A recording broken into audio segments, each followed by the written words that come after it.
The CSGO market has been going absolutely crazy over the past couple of weeks. Today we're breaking down the best cheap investments, starting off with Valve's updates. Now, Valve has been going absolutely crazy inside of the update game, and therefore it definitely raises the question of if new content is on the horizon. Now, that would change the entire dynamic of the market, which is not something that's going to be the most beneficial probably for investors. Now, because we're talking about such cheap items in today's video, they're probably going to be very volatile if we do see an update release, which you need to keep in mind. SkinSwap is today's sponsor, and they're also sponsoring you with a free bonus for signing up with the first link in the description. They're the premier place for CSGO and Rust skins, with a massive trading site and a top-of-the-line marketplace, offering you the most competitive rates out there and a massive 40% bonus when you're using that link in the description. Combine that with their top-of-the-line selling feature with many payout options, and their trading feature legitimately taking you just about a minute, and there's no reason not to sign up with that first link in the description. Now, first up on the list are the Paris paper stickers, and I immediately want to go to the Antwerp paper stickers because we can see the massive growth that took place there. We can see something like the Cloud9 paper sticker,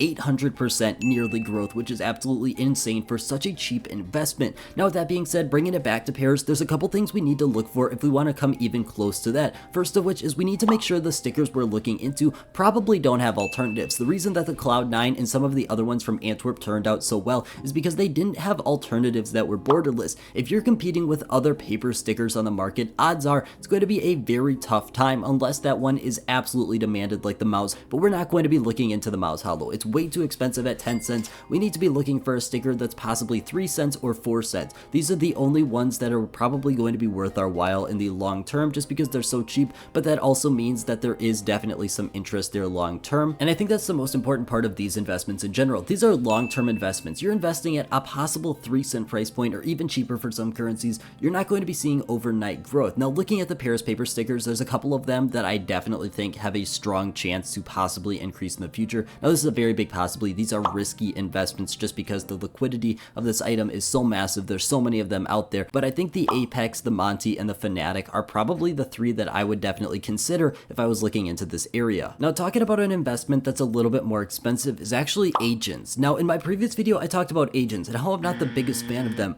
but then I learned this right here. If we want to look at this agent and this agent, they look the exact same on the surface, except one has seen 3 times more growth in the past month than the other one, and that's because it's not a Shattered Web agent. See, the Shattered Web agents are a little different. That's because the Shattered Web operation required you to get an agent as part of the battle pass, whereas Broken Fang and Riptide, you had to specifically choose them. Now, this creates a huge discrepancy between the amount of Shattered Web agents out there and the demand for them compared to Broken Fang and Riptide, and we can definitely see that in this right here. A lot of Broken Fang and a lot of Riptide agents have seen significantly better increases than the Shattered Web agents overall, especially talking about the cheaper one. These are the cheapest Broken Fang agents right here, and they're around $5, which isn't necessarily the most cheap, especially for this list, but I think if you're definitely going to be picking up an agent, this is the area to look into. I wouldn't still consider this an investment, but this is definitely a lot more potential than I fully realized in the past video when I was talking about agents there, because this is a massive increase for a lot of these ones specifically. Now, operation stickers are probably going to be a good alternative as well. Honestly, any item for an operation that's not from Shattered Web. Remember, Shattered Web, you had the Battle Pass format, you didn't get to choose. Broken Fang and Riptide definitely had some good options, and I think a lot of these stickers long term are probably going to succeed. With that being said, a decent amount of them have already seen that pretty massive increase. You're definitely going to have to look a little bit further than just the surface level,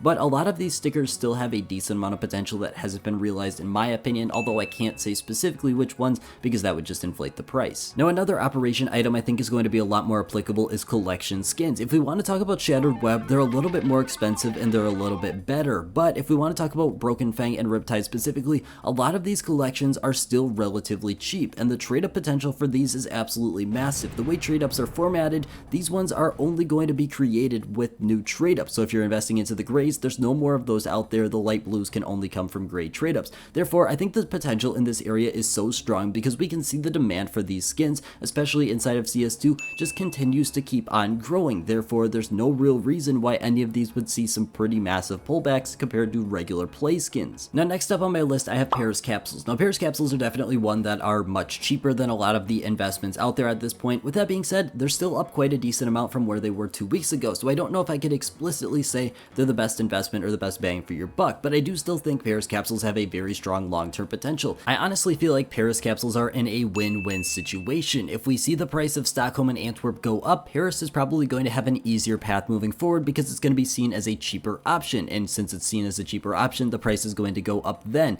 Compare that to the fact that Paris Capsule is right now the only capsule you can unbox under 50 cents that actually has good looking stickers, and I think it's going to be sucking up a lot of the demand for the near future, which is something that's going to be very beneficial in the long term. In the short term here, Paris is definitely going to stay volatile. We saw that it shot up in price, then it went right back down, and now it's back up in price. That's going to continue to happen, but long period, I think this one's definitely in a very prime position. Now, since this is a cheap video, I do definitely have to throw rare cases on here. Rare cases have been on an absolute tear for the past couple of weeks, and that's probably not going to stop anytime soon. A lot of these cases tend to see a period of growth, then a period of stagnation, and then they go right back to the growth. Right now, we're in a short-term growth here that's probably going to continue for a longer period of time, in my personal opinion. I don't think anything is going to be negatively impacting these that's not going to hit the whole market in the near future. Therefore, they're in a very strong position moving forward. Now, this section is going to be talking about risky investments. The ones we just talked about previously are a little bit more safe, but now we're going to get into the ones that are a lot more volatile and a lot more hype-based. Now, the first one for me would have to be RMR. RMR is such an interesting predicament because we can look at exactly what happened when CS2 released. We saw a lot of these stickers go up potentially 1000% in price from just a month or two before that, and that's such a massive increase that we can't deny is definitely something that's appealing. With that being said, this is obviously a very risky investment because we already saw that hype for this item specifically.